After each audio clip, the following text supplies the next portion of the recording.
Obrigada, Leandro. E agora eu recebo aqui na bancada a doutora Beatriz Montes Dainese, da Giuliani Advogados. E o tema de hoje é responsabilidade dos sócios pelas dívidas tributárias da sua empresa. Boa noite, doutora Beatriz. Boa noite, Isabelle. É um prazer estar aqui mais uma vez. Prazer é todo meu. Eu sempre brinco com ela, que é imponente, né? Você chamar de doutora tão jovenzinha e doutora, não é? Ah, que bom. Obrigada pelo jovem. Imagina.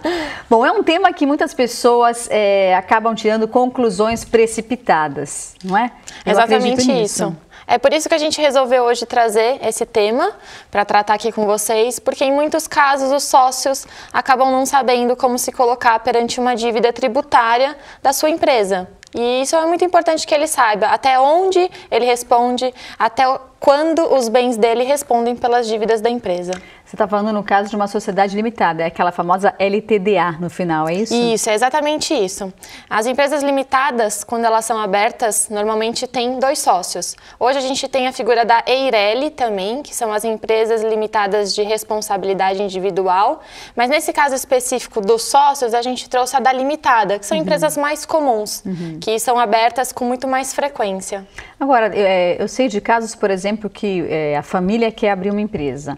E aí o pai coloca 99% no nome dele e 1% no nome da filha. Como funciona isso? Isso é possível. Isso entra também na responsabilidade limitada dos sócios. Independente da porcentagem que cada sócio tenha, ele vai ter a sua responsabilidade limitada por esta cota. Então, quando um sócio tem 99% das cotas, ele vai ter uma responsabilidade maior do que aquele que tem menos cotas. Mas, independente disso, a responsabilidade pelas obrigações tributárias existe e ela precisa ser respeitada desde que cumpridos os requisitos legais. E o Código Tributário Nacional, ele deixa bem expresso que a responsabilidade do sócio só vai acontecer se ele agir com dolo, fraude, simulação ou contra os atos do contrato social ou do estatuto. Então é por isso que é bem importante que seja delimitada a responsabilidade para fins tributários.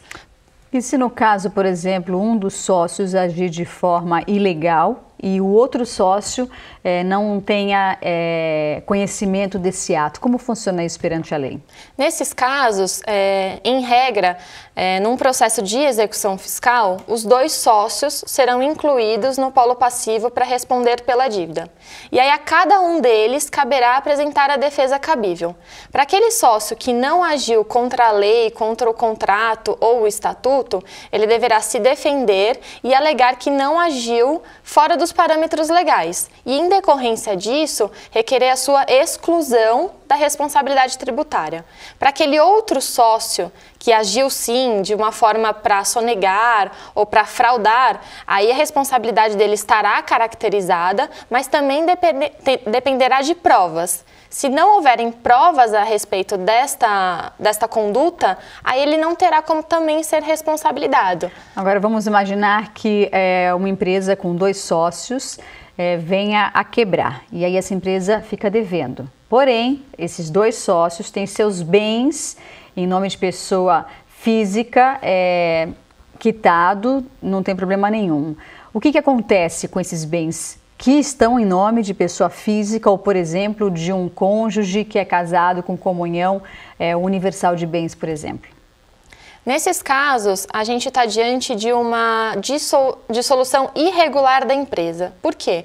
Porque a empresa simplesmente parou de funcionar ou mudou de endereço e não deu a devida comunicação para os órgãos competentes. Nestes casos, aí sim está caracterizada a responsabilidade pessoal dos sócios e eles deverão responder pelas dívidas daquela empresa que foi irregularmente dissolvida. A Fazenda Pública vai poder incluí-los nos processos de execução fiscal e os bens deles particulares responderão por essas dívidas. É claro que eles responderão até o limite do patrimônio que eles possuam, mas responderão.